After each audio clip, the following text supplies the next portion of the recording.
జై శ్రీరామ్. ఈరోజు మనము గుమ్మడికాయ పచ్చడి చేసుకుందామా.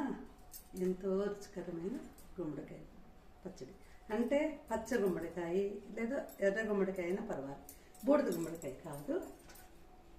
ఫస్ట్ దాన్ని మనం ఏం చేసుకోవాలి, గుమ్మడికాయ ముక్కలు ఇలా తరుక్కోవాలి, ప్లస్ పచ్చిమిరపకాయలు, ప్లస్ కొత్తిమీర, కరివేపాకు, బెల్లం కొద్దిగా, గొజ్జు పొడి, సాంబార్ పొడి, ముందుగా నానబెట్టుకున్న చింతపండు. సరేనా? ఇప్పుడు చేసేది మొదలు పెడతాము. ఫస్ట్ తిరగమాత వేసుకుందాం. బాణలో పెట్టుకుని ఇలా తిరగమాత వేసుకోవాలన్నమాట. గొజ్జు పొడి మీకు ముందే చెప్పాను కాబట్టి చెప్పే పని. పసుపు పొడి అదే చేసినప్పుడు చూపిస్తాను.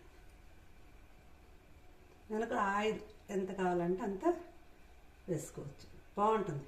అది వాడే వరకు వేసుకుంటే చాలు. ఇప్పుడు ఆయిల్ సేవ్ తిండ్రు కదా, మీకు కొద్దిగా వేసుకున్నా పర్వాలేదు. అందరూ రిఫైండ్ ఆయిల్సే కదా యూజ్ చేసేది, సో నో ప్రాబ్లం. ఆవాలు వేసుకుందాం. ఆవాలు వేసుకున్న తర్వాత ఉద్దిపప్పు, శనగపప్పు పొడి అంతా దాంతో ఉంది కాబట్టి వద్దు, పసుపు పొడి ఎత్తుకుందాం. ఆవాల చట్నీ,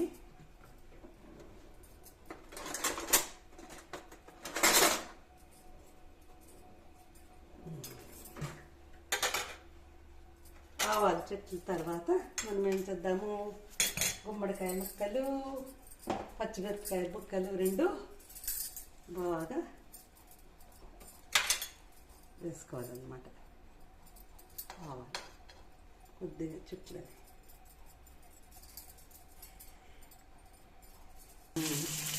చూడండి, ఇలా వాడుకోవాలన్నమాట. గుమ్మడికాయ, పచ్చిమిరపకాయ ఇలా వాడుకోవాలి.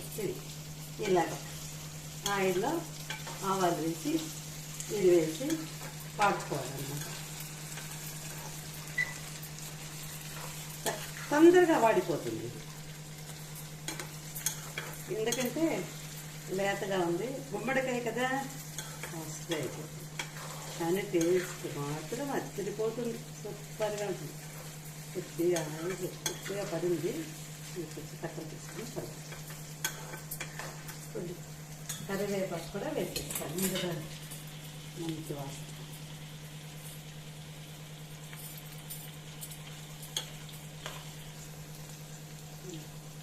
చూడండి, కరివేపాకు కూడా వేసాను.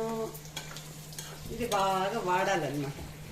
పచ్చిమిరపకాయలు, గుమ్మడికాయ, కరివేపాకు ఇది ఇలాగా చక్కగా వాడిన తర్వాత మళ్ళీ మనము నిమ్మకాయ అంత ఏమి తింటాం, ఇది కూడా వేసేస్తాము. కొత్తిమీర కూడా వేసి ఫ్లేవర్ సూపర్గా ఉంటుంది. వాడుతూ ఉంటే మంచి సువాసన వస్తూ ఉంది. సూపర్. కొద్దిగా చేస్తున్నాను ఈరోజు. అందరూ చేసుకుని తినాలి, ఇప్పుడు సీజను బాగుంటుంది. చిన్న కాయలు దొరుకుతుంది కదా, పచ్చది కానీ రెడ్ కానీ ఏదన్నా కానీ. ముందైతే పెద్దగా వస్తూ ఉండేది మా కాలంలో, మా చిన్నప్పుడు. ఇప్పుడు అంతా చిన్నవి అన్నీ వస్తుంది కాబట్టి నో ప్రాబ్లం. ఇప్పుడు చిన్న ఫ్యామిలీస్ కాబట్టి ఒక్కటి చేసుకుంటే కూడా ఆ చిన్న ఫ్యామిలీకి సరిపోతుంది అంతే. ఇదే 2 days కూడా ఉంటుంది. అంటే బాగా మనం బాయిల్ ఉడికించుకున్నామంటే, బాగా వాడ్చుకున్నామంటే 2 days కూడా ఉంటుంది. బ్రెడ్ లాగా ఉంది కదా, ఫ్రిడ్జ్లో పెట్టుకుంటే 4-5 రోజులు కూడా ఉంటుంది. అదే అంత ఎక్కువ ఎందుకు, కావాల్సిన చేసుకోవచ్చు, పెట్టుకుని మిగిలిన పెట్టుకుని తినచ్చు, నో ప్రాబ్లం. టేస్టీగా ఉంటుంది, చాలా టేస్టీగా ఉంటుంది. గొజ్జు కూడా చెప్పాను కదా మీకు ముందే. ఉద్దిపప్పు, శనగపప్పు, జీలకర్ర, మెంతులు, కరివేపాకు, ఇంగువ దీంతో పడింది. అందుకే నేను దానికి ఇంగువ వేరు. కావాలంటే కొద్దిగా వేసుకోవచ్చు, బాగుంటుంది. మళ్ళీ నువ్వుల పొడి కూడా వేసుకోవచ్చు. నువ్వుల పొడి కూడా రెడీగా ఉంది. నువ్వుల పొడి కూడా వేసుకోవచ్చు, బాగుంటుంది, చాలా బాగుంటుంది. సాంబార్ పొడి మా సాంబార్ వేస్తాను.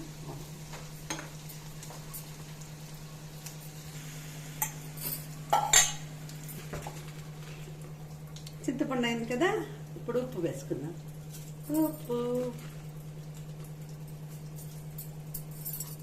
ఉప్పు అయిపోయింది. చింతపండు ఉప్పు అయింది కదా, ఇప్పుడు చూడండి సాంబార్ పొడి వేద్దాం.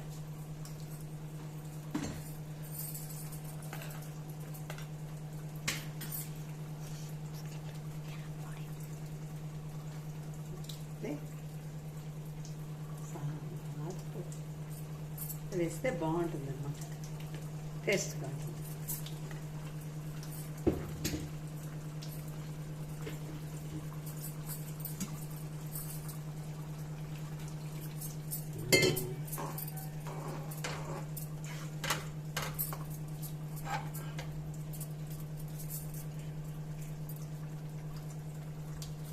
చూడండి సాంబార్ పొడి వేసాం కదా, ఉడుకుతుంది. ఇప్పుడు మనం గొజ్జు పొడి అంటే నేను చేతిలో ఇలా చూపిస్తా, మీరు ఒక 2 స్పూన్స్ 2.5 స్పూన్స్ వేసుకోండి, బాగుంటుంది,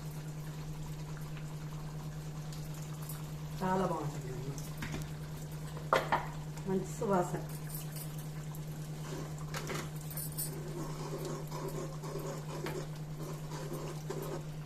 ఇప్పుడు బెల్లం వేసుకుందాం. బెల్లం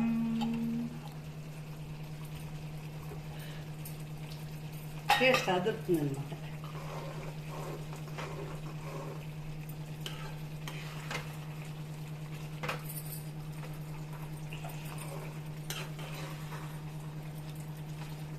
చూడండి ఇలా వస్తుంది. ఫస్ట్లోనే కొత్తిమీర, కరివేపాకు అంతా వేసేసాను కాబట్టి నో ప్రాబ్లం. లాస్ట్లో నువ్వుల పొడి, దించేక ముందు నువ్వుల పొడి వేసి దించుతాము. వేడి వేడి అన్నంలో కలుపుకుంటే సూపర్. చూడండి, మీకు కూడా ఇష్టమైంది అనుకుంటాను. తప్పకుండా ఇష్టంగా తింటారు. గుమ్మడికాయ ఎవరికైతే ఇష్టం ఉంటుందో వాళ్ళంతా కూడా ఇది తప్పకుండా చేసుకుంటారు. ఒక్క కూర మాత్రమే చేసుకుంటారు కదా, వేపుడు, సాంబారు. ఇది పచ్చడి ట్రై చేయండి ఈసారి, సూపర్గా ఉంటుంది. ఓకే, దగ్గరకు వచ్చేసింది అనమాట. అది కూడా ఉడికిపోయింది. ఉప్పు కూడా వేసేద్దామా? మన ఇష్టం, మీకు ఎంత ఫ్లేవర్గా ఇష్టమైతే అంత వేసుకుందాం, బాగుంటుంది. కొద్దిగా వేస్తాం.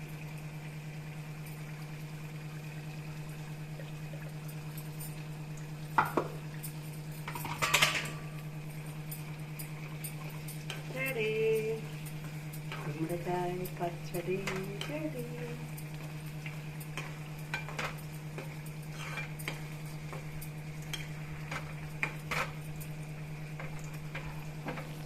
చూసినందుకు ధన్యవాదాలు. తప్పకుండా చేసుకుని తినండి, చాలా బాగుంటుంది.